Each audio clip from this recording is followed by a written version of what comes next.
ಪ್ರಾರ್ಥನಾ ಪತ್ರಿಕೆ ದಿನಾಂಕ 29/5/2024 ಬುಧವಾರ.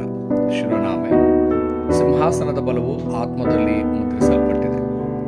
ಇಂದಿನ ವಾಕ್ಯಭಾಗ ಅಪೊಸ್ತಲರ ಕೃತ್ಯಗಳು 1ನೇ ಅಧ್ಯಾಯ 3ನೇ ವಚನ. ಆತನು ಬಾಧೆಪಟ್ಟು ಸತ್ತ ಮೇಲೆ ತನ್ನನ್ನು ಜೀವಂತನೆಂದು ಅನೇಕ ಪ್ರಮಾಣಗಳಿಂದ ಅಪೊಸ್ತಲರಿಗೆ ತೋರಿಸಿಕೊಂಡನು. 40 ದಿವಸಗಳ ತನಕ ಅವರಿಗೆ ಕಾಣಿಸಿಕೊಳ್ಳುತ್ತಾ ದೇವರ ರಾಜ್ಯದ ವಿಷಯವಾದ ಸಂಗತಿಗಳನ್ನು ಹೇಳುತ್ತಾ ಇದ್ದನು. ನೀವು ಮೊದಲು ಇತರರಿಗೆ ಏನು ಹೇಳಬೇಕು? ಇದು ಸಿಂಹಾಸನದ ಬಲ, ಅದು ಆತ್ಮದಲ್ಲಿ ಮುದ್ರಿಸಬೇಕು. ಒಮ್ಮೆ ಅದು ಆತ್ಮದಲ್ಲಿ ಮುದ್ರಿಸಲ್ಪಟ್ಟಿದ್ದರೆ ಅದನ್ನು ಎಂದಿಗೂ ಬದಲಾಯಿಸಲಾಗುವುದಿಲ್ಲ. ಅಲ್ಲಿಂದ ಕಾರ್ಯ ಆರಂಭವಾಗಲಿದೆ. ಆದುದರಿಂದ ತುರ್ತಾಗಿ ಕಾಳಜಿ ವಹಿಸಬೇಕಾದ ಕ್ರಮಗಳಿವೆ. ಮೊದಲನೇದಾಗಿ, ಇದು ಹಳೆಯ ಮುದ್ರೆಗಳನ್ನು ತ್ವರಿತವಾಗಿ ತೊಡೆದು ಹಾಕುತ್ತದೆ. ತನ್ನ 12 ತಂತ್ರಗಳನ್ನು ಬಳಸಿಕೊಂಡು ಸೈತಾನನು ಮನುಷ್ಯನಲ್ಲಿ ನಾನು ಎಂಬುದನ್ನು ನೆಟ್ಟು ಅವನನ್ನು ನಾಶ ಮಾಡಿದನು. ನೀವು ಅದನ್ನು ಅರ್ಥಕೊಂಡರೆ ಸೈತಾನನ ಕೋಟೆಗಳು ಕುಸಿಯುತ್ತವೆ. 2ನೇ ಕೊರಿಂಥದವರಿಗೆ 10ನೇ ಅಧ್ಯಾಯ ವಚನ 3-5. ಯೇಸುವು ತನ್ನ 3 ವರ್ಷಗಳ ಸಾರ್ವಜನಿಕ ಸೇವೆಯ ಸಮಯದಲ್ಲಿ ಆಶೀರ್ವಾದಗಳು, ಪ್ರಾರ್ಥನೆ, ಆರಾಧನೆ, ಪರಲೋಕ ಮತ್ತು ಮೆಸ್ಸಿಯನ ಬಗ್ಗೆ ಅವರ ತಪ್ಪು ಆಲೋಚನೆಗಳನ್ನು ಬದಲಾಯಿಸಲು ಜನರಿಗೆ ಹೇಳಿದನು. ಅವರು ಹಾಗೆ ಮಾಡಿದ ನಂತರ ಕತ್ತಲೆಯ ಕಾವಲು ಬುರುಜುಗಳು ಬಿದ್ದವು. 2ನೇದಾಗಿ, ಇದು ಯೇಸು ಕೊಟ್ಟಿದ್ದನ್ನು ಮುದ್ರಿಸಲಾಗುತ್ತದೆ. ಬೇರೆ ರೀತಿಯಲ್ಲಿ ಹೇಳುವುದಾದರೆ ಇದು ಕಾಲ್ವಾರಿ ಒಪ್ಪಂದ. ಯೋಹಾನ 19:30. ಎಣ್ಣೆ ಮರಗಳ ಪರ್ವತದ ಸೇವೆ ಮತ್ತು ಮಾರ್ಕನ ಮೇಲಿನ ಕೋಣೆಯ ಶಕ್ತಿಯೊಂದಿಗೆ ಮುದ್ರಿಸಲ್ಪಟ್ಟಿದೆ. ಅಪೊಸ್ತಲರ ಕೃತ್ಯಗಳು 1ನೇ ಅಧ್ಯಾಯ ವಚನ 1-8. ಹಾಗೆ ಮಾಡುವಾಗ ಪ್ರತಿ ಆರಾಧನೆಯ ಸಮಯದಲ್ಲಿ ಉತ್ತರಗಳು ಹೊರಹೊಮ್ಮುತ್ತವೆ.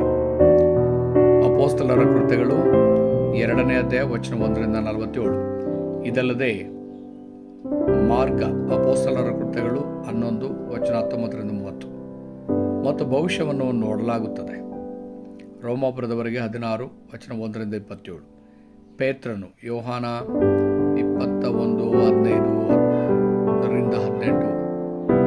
ಪೌಲನು ಅಪೊಸ್ತಲರ ಕೃತ್ಯಗಳು 9ನೇ ಅಧ್ಯಾಯ ವಚನ 1-15 ಮತ್ತು ರೋಮಾಪುರದವರೆಗೆ 16ನೇ ಅಧ್ಯಾಯದ ವ್ಯಕ್ತಿಗಳು ಸುವಾರ್ತೆಯೊಂದಿಗೆ ಮುದ್ರಿಸಲ್ಪಟ್ಟಿವೆ. ನೀವು ಪ್ರಾರ್ಥನೆಯ ಮೇಲೆ ಕೇಂದ್ರೀಕರಿಸಲು ಸಮಯವನ್ನು ನಿಗದಿಪಡಿಸಿದರೆ ನೀವು ಆಧ್ಯಾತ್ಮಿಕ ಸಮಸ್ಯೆಗಳು, ರೋಗಗಳು ಮತ್ತು ಸೈತಾನನನ್ನು ಸೋಲಿಸುತ್ತೀರಿ. ನೀವು ಯೇಸು ಕೊಟ್ಟಿದ್ದನ್ನು ಕೇಂದ್ರೀಕರಿಸಿದರೆ ಕತ್ತಲೆಯ ಕಾವಲು ಬುರುಜು ಕುಸಿಯುತ್ತದೆ ಮತ್ತು ಹೊಸ ಕಾವಲು ಬುರುಜನ್ನು ರಚಿಸಲಾಗುತ್ತದೆ. 1ನೆಯ ಅಂಶ, ನಾನು ಎಂಬುದನ್ನು ಬದಲಾಯಿಸುವ ಏಕಾಗ್ರತೆ. ಹೋರೇಬ್ ಪರ್ವತ. ದೇವರು ಮೋಶೆ ಮತ್ತು ಏಲಿಯ ಇಬ್ಬರನ್ನು ಹೋರೇಬ್ ಪರ್ವತಕ್ಕೆ ಕರೆದನು. ಸತ್ಯವೇದದಲ್ಲಿ ಪರ್ವತ, ಸಮುದ್ರ, ಅರಣ್ಯ ಮತ್ತು 40 ದಿನಗಳು ಎಂಬ ಪದಗಳು ಅನೇಕ ಬಾರಿ ಕಂಡುಬರುತ್ತವೆ. ಅವೆಲ್ಲವೂ ಏಕಾಗ್ರತೆಯೊಂದಿಗೆ ಸಂಪರ್ಕ ಹೊಂದಿವೆ.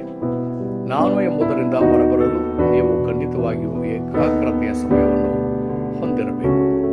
2ನೆಯ ಅಂಶ, ಸಭೆಯನ್ನು ಬದಲಾಯಿಸುವ ಏಕಾಗ್ರತೆ.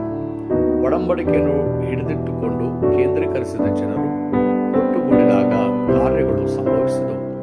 ಅಪೊಸ್ತಲರ ಕೃತ್ಯಗಳು 1ನೇ ಅಧ್ಯಾಯ 14 ವಚನ ಮತ್ತು ಪಂಚಾಶತಮದ ಉತ್ತರವು ಬಂದಿತು. ಅಪೊಸ್ತಲರ ಕೃತ್ಯಗಳು 2ನೇ ಅಧ್ಯಾಯ 1ನೇ ವಚನ. ಪರಿಣಾಮವಾಗಿ 3,000 ಶಿಷ್ಯರು ಎಬ್ಬಿಸಲ್ಪಟ್ಟರು ಮತ್ತು ವಾಕ್ಯದ ಚಲನೆಯು ಪ್ರಾರಂಭವಾಯಿತು. ಅಪೊಸ್ತಲರ ಕೃತ್ಯಗಳು 2ನೇ ಅಧ್ಯಾಯ ವಚನ 41-42. ಮತ್ತು ಛಿದ್ರಿದ್ದವರು ಕೂಡಿದರು. ಅಪೊಸ್ತಲರ ಕೃತ್ಯಗಳು 11ನೇ ಅಧ್ಯಾಯ 19ನೇ ವಚನ. ನೀವು ಸಭೆಯಲ್ಲಿ ಶುಶ್ರೂಷೆ ಮಾಡುವಾಗ ಜನರು ತಮ್ಮನ್ನು ತಾವು ರಕ್ಷಿಸಿಕೊಳ್ಳುವುದರ ಮೇಲೆ ಕೇಂದ್ರೀಕರಿಸಲು ಸಹಾಯ ಮಾಡಬೇಕು. 3ನೆಯ ಅಂಶ, ಪ್ರಪಂಚವನ್ನು ಬದಲಾಯಿಸುವ ಏಕಾಗ್ರತೆ. ಯೇಸು ತನ್ನ ಶಿಷ್ಯರಿಗೆ ಯೆರೂಸಲೇಮನ್ನು ಬಿಟ್ಟು ಹೋಗಬಾರದೆಂದು ಹೇಳಿದನು. ಜಗತ್ತನ್ನು ಉಳಿಸಲು ಅವರು ಸಿದ್ಧರಾಗಬೇಕೆಂದು ಅವರು ಬಯಸಿದರು. ಜೊತೆಗೆ ಆತನು ಕಾಯಲು ಹೇಳಿದನು. ಅವರು ಪವಿತ್ರಾತ್ಮದಿಂದ ತುಂಬಿದ್ದರೆ ಅವರು ಭೂಮಿಯ ಕಡೆಗಳಿಗೂ ಸಾಕ್ಷಿಗಳಾಗಿರುತ್ತಾರೆ ಎಂದು ಆತನು ಸ್ಪಷ್ಟವಾಗಿ ಹೇಳಿದನು.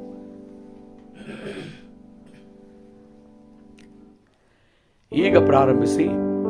ಪ್ರಾರ್ಥನೆಯ ಮೂಲಕ ನೀವು 7 ಕಾವಲು ಬುರುಜುಗಳು, 7 ಪ್ರಯಾಣಗಳು ಮತ್ತು 3 ಮಾರ್ಗದರ್ಶನ ಸ್ತಂಭಗಳನ್ನು ಪ್ರಾರಂಭಿಸಬೇಕು.